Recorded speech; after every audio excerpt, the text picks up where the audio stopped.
আজকে আমরা পড়ব ক্রিয়া বাংলা দ্বিতীয় পত্রের পরিচ্ছেদ ২১ এসএসসি ২৬, ২৭, ২৮ প্রত্যেকের জন্য এই ক্লাস। এটা নিয়ে আমরা অনেকেই আমরা ইংলিশ গ্রামার অনেকে বুঝি। যেমন আমরা ভার্ব মানে যে ক্রিয়া এটা জানি। ইংলিশের ভার্ব খুঁজে পাওয়া কোনো ব্যাপার না।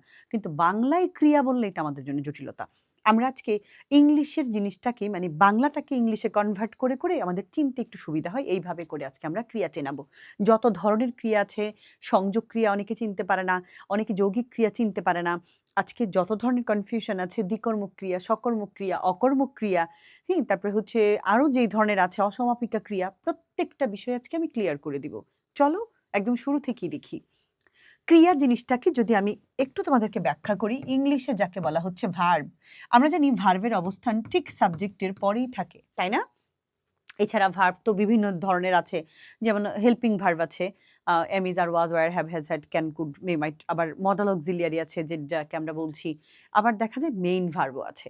সো এই ক্ষেত্রে আবার আমরা জানি যে পার্টিসিপল আছে, আমরা জানি জিরান্ড আছে, ভার্বের রূপ আমরা জানি ইনফিনিটিভ আছে, তাই না?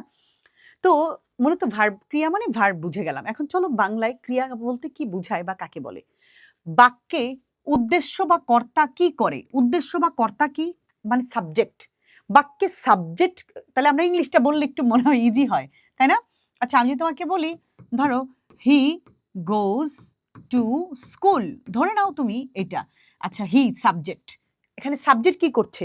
যাওয়া, এই যে গোজ যাওয়ার কাজটা কে করছে? সাবজেক্ট। তার মানে সাবজেক্ট, খেয়াল করো, উদ্দেশ্য বা কর্তা কি করে, তাহলে সাবজেক্ট কি করছে? যাচ্ছে। তাহলে সে কি করে, কি ঘটায়, কি নির্দেশ করা হয় এটা দিয়ে, এই যে পদ দিয়ে এগুলো বুঝায়, ওই পদটাকে মূলত আমরা ক্রিয়া বলি। কারণ আমরা আরো একটা জানি, পদ কেন বলা হইলো? একটা বাক্যে এই যে বাক্যটার মধ্যে ব্যবহৃত প্রত্যেকটি শব্দই এক একটা পদ। একটা শব্দ যখন একটা বাক্যের মধ্যে স্থান পাবে তখন তাকে আমি আর ওই শব্দ বলতে পারবো না, তখন তাকে আমার পদ বলতে হবে।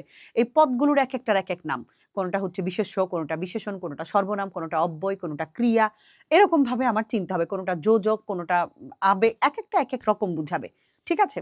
সো যেই পদটা দিয়ে মূলত কর্তার কাজকর্ম, কর্তা কি করে, কর্তার কি ঘটে, এগুলো বুঝায়, ওই পদটাকে মূলত ক্রিয়া বলে। ওকে, বাংলায় যদি বলি রাজীব খেলছে, রাজীব কি করছে? খেলছে। বৃষ্টি হতে পারে, কি হতে পারে? বৃষ্টি হতে পারে। তামান্না নাচছে, তামান্না কি করছে? নাচছে। মেয়েটি পড়ছে, মেয়েটি কি করছে? পড়ছে। তোমরা অনলাইন ক্লাস করছো, তোমরা কি করছো? সাবজেক্ট তোমরা, তোমরা অনলাইনে ক্লাস করছো। বাস এরকম মানে উদ্দেশ্য যদি আমরা বা কর্তা যাকে বলা হচ্ছে সে কি ঘটে, কি করে, তার সম্পর্কে যদি আমরা ঘটনা দেখতে পারি বা পাই, সেটাই হচ্ছে ক্রিয়া। বাস